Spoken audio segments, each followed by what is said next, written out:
भारत के इतिहास में जब जब स्वाभिमान और स्वतंत्रता की बात होती है, तब तब राजस्थान की वीर भूमि और मेवाड़ के शासक महाराणा प्रताप का नाम स्वर्ण अक्षरों में चमकता है। यह कहानी है उनके साहस, बलिदान और अमर साथी चेतक की, जिन्होंने अपने अद्वितीय प्रेम और वीरता से इतिहास रच दिया। साल था 1576। मुगल बादशाह अकबर ने अपनी शक्ति के बल पर भारत के अधिकांश राजपूत राजाओं को झुका दिया था। लेकिन एक शासक ऐसा था जिसने मुगलों की अधीनता स्वीकार करने से साफ मना कर दिया। वह थे मेवाड़ के महाराणा प्रताप। उनका कहना था, मौत स्वीकार है लेकिन पराधीनता नहीं। महाराणा प्रताप की इस अडिगता से अकबर क्रोधित हो उठा। उसने मेवाड़ को झुकाने के लिए कई कूटनीतिक प्रयास किए, लेकिन सभी असफल रहे। अंत में अकबर ने युद्ध का आदेश दिया और अपने सेनापति राजा मान सिंह के नेतृत्व में एक विशाल सेना भेजी। युद्ध का मैदान चुना गया, हल्दी घाटी। हल्दी घाटी का यह युद्ध इतिहास का सबसे वीरतापूर्ण और प्रेरणादायक युद्ध बन गया। महाराणा प्रताप के पास केवल 20,000 सैनिक थे, जबकि मुगल सेना में 80,000 सैनिक थे।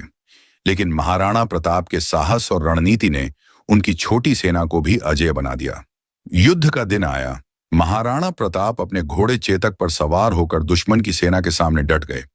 चेतक कोई साधारण घोड़ा नहीं था, वह अपने स्वामी का सबसे विश्वसनीय साथी था। उसकी गति, चपलता और बुद्धिमानी अद्वितीय थी। युद्ध की शुरुआत में ही महाराणा प्रताप ने चेतक की मदद से दुश्मन की सेना में हलचल मचा दी। चेतक की फुर्ती ने उन्हें मुगल सेना के विशाल हाथी राम प्रसाद तक पहुंचा दिया। महाराणा प्रताप ने अपने भाले से हाथी के महावत को घायल कर दिया। यह दृश्य मुगल सेना के लिए डरावना था, लेकिन मुगलों की सेना विशाल और सुसज्जित थी। धीरे धीरे महाराणा प्रताप की सेना कमजोर पड़ने लगी। इसी दौरान एक दुर्भाग्यपूर्ण घटना घटी। चेतक, जो पूरे युद्ध में महाराणा प्रताप के साथ डटा रहा, दुश्मन के एक हथियार से बुरी तरह घायल हो गया। उसके पैर में तलवार घुस गई थी, लेकिन चेतक ने हार नहीं मानी। उसने अपनी आखिरी सांस तक महाराणा प्रताप को बचाने का फैसला किया। अपनी बची खुची ताकत जुटाकर चेतक ने एक बड़े नाले को पार किया।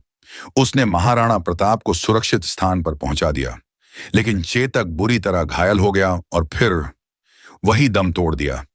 चेतक की मौत ने महाराणा प्रताप को गहरा आघात दिया, लेकिन उन्होंने हार नहीं मानी। उन्होंने जंगलों में रहकर, घास की रोटियां खाकर, कठिन परिस्थितियों में मेवाड़ की स्वतंत्रता के लिए संघर्ष जारी रखा। हल्दी घाटी का यह युद्ध भले ही निर्णायक न रहा हो, लेकिन इसने यह साबित कर दिया कि महाराणा प्रताप जैसे वीर कभी झुक नहीं सकते।